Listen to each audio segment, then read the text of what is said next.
धर्म और स्वधर्म में क्या अंतर है? किसी दोस्त ने पूछा है। तो वही जो मुझे समझ आई बात और जो ज़िंदगी में अ, प्रैक्टिकल हो मैं वो बोलूँगा। शास्त्रीय चर्चा में नहीं पढ़ेंगे, ये शास्त्रीय किताबें मैंने पढ़ी भी नहीं। तो भाई धर्म का जो ओरिजिनल मीनिंग है ना, वो है स्वभाव।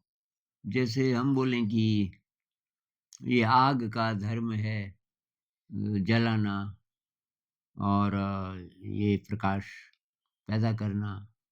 पानी का धर्म है, वो ऊपर से नीचे को बहता है। ये हुआ धर्म। तो अब इंसान का धर्म क्या है? तो यहाँ धर्म का मतलब कहीं आप रिलिजन नहीं समझ लेना। ये उसी सेंस में हम बात करेंगे कि आग का धर्म है जलाना, पानी का धर्म है बहना। उसी प्रकार से इंसान का धर्म क्या है? मतलब उसकी क्या क्वालिटीज़ हैं एक तरह से। तो पहले डिफाइन करेंगे इंसान किसको बोलें?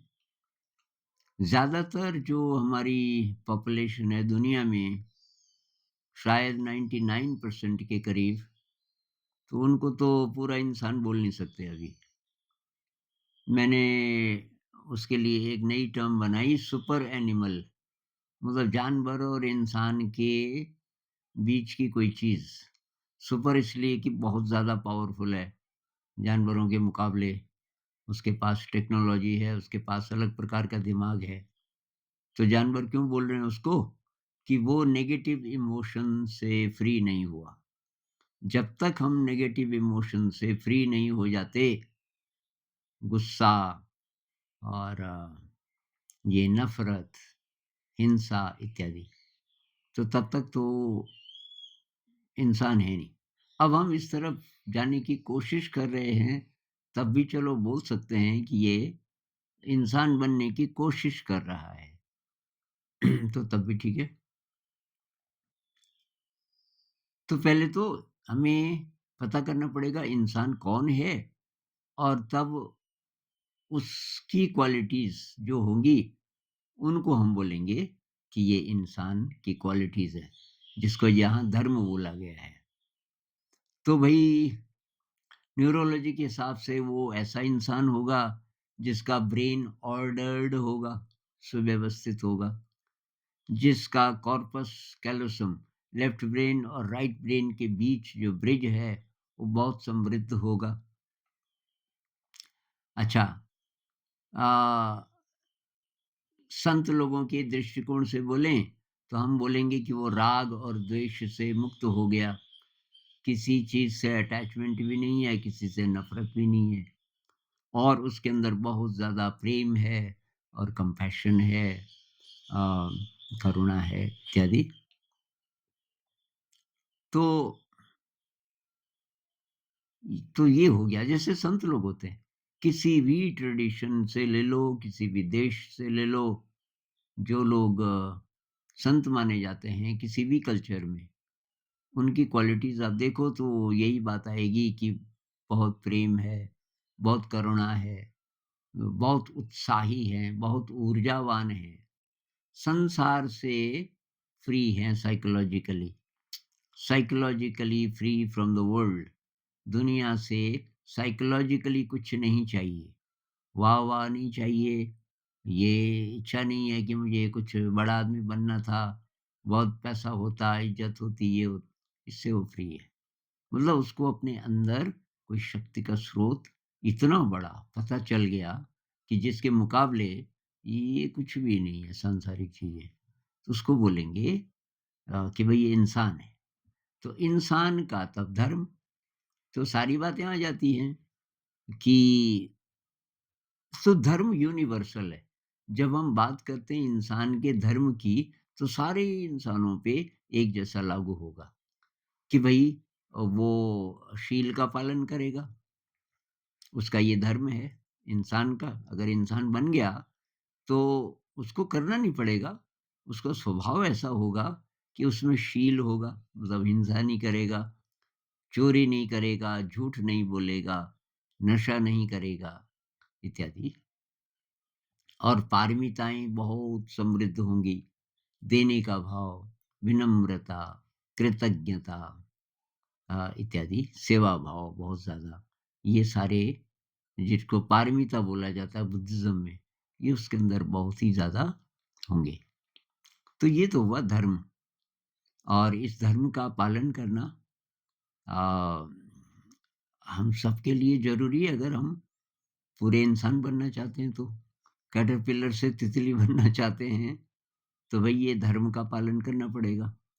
वो रहता है ना क्या अ, सत्यम वद धर्मम चरः कभी पढ़ा था मैंने किसी टेक्स्ट बुक में।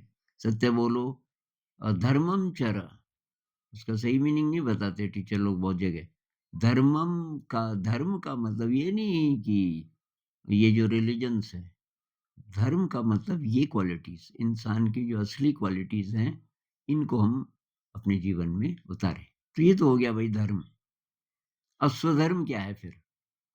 स्वधर्म का मतलब है कि अब आप जिन परिस्थितियों में हैं और आप कैसे इस संसार में जिएँ। क्योंकि हर एक की वो परिस्थिति अलग है। धर्म सबके लिए एक जैसा है, स्वधर्म हर एक के लिए अलग है। स्वधर्म का मतलब होगा कि मैं अब कैसे जिऊँ इस संसार में ताकि मैं धर्म का पालन कर सकूँ और धर्म का जो अभी हमने मीनिंग बोला अ, शील का पालन करना, पारमिताओं का पालन करना इत्यादि प्रेम, कंपैशन ये सारे सेवा भाव, इन सब चीज़ों को अपने जीवन में इन सब चीज़ों का पालन करते हुए मैं कैसे अपनी ज़िंदगी को जिऊँ।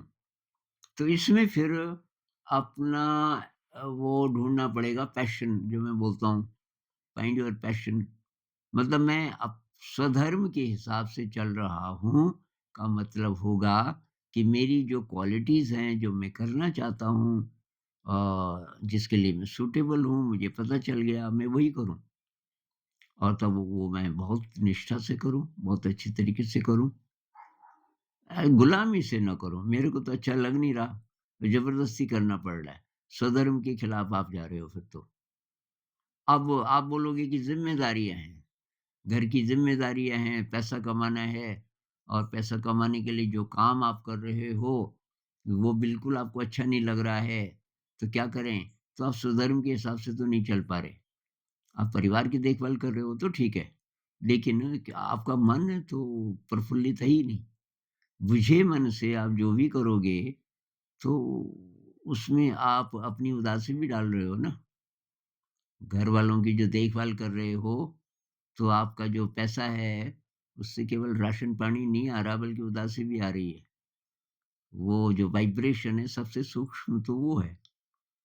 तो जो भी आप काम कर रहे हो अगर उसको प्रफुल्लित मन से कर सको अंदर से, तब तो ठीक है। तो आपको काम अच्छा नहीं लगता तो 2 ही विकल्प हैं, वो काम छोड़ो, कुछ और काम ढूँढो। नहीं है तो उसी काम को कैसे इंटरेस्टिंग बनाएँ, उसके तरीके ढूँढो, ताकि आपका मन बुझा-बुझा न रहे। आप जब काम से घर लौटें, तो आप एकदम टूटे-टूटे या स्ट्रेस से भरे वगैरह ऐसा ना हो। आप तरोताज़ा हों। काम किया पूरा कई घंटे, फिर भी आप तरोताज़ा हैं। ये ढूँढने पड़ेंगे तरीके फिर आपको, या तो काम ही बदल दो। तो ये हो गया स्वधर्म। स्वधर्म का मतलब है कि जितनी इंसान की असली वैल्यूज़ हैं, दिव्यता से रिलेटेड जो वैल्यूज़ हैं उनको जीवन में उतारते हुए अपना काम करना है। और वो काम इस तरीके से करना है कि मन में कोई नेगेटिविटी ना आए। उदासी नेगेटिविटी है, स्ट्रेस, एंग्ज़ायटी ये सब नेगेटिविटी है। तो इन सबको दूर करना है। पॉज़िटिविटी क्या होगी? मन खुश है, प्रफुल्लित है, मन में कोई उदासी नहीं है। तो तब हम कह सकते हैं कि अ, स्वधर्म के हिसाब से आप चल रहे हो। फिलहाल मेरे ख्याल से इतना बहुत है, फिर और बातचीत करेंगे कभी इससे। नमस्कार।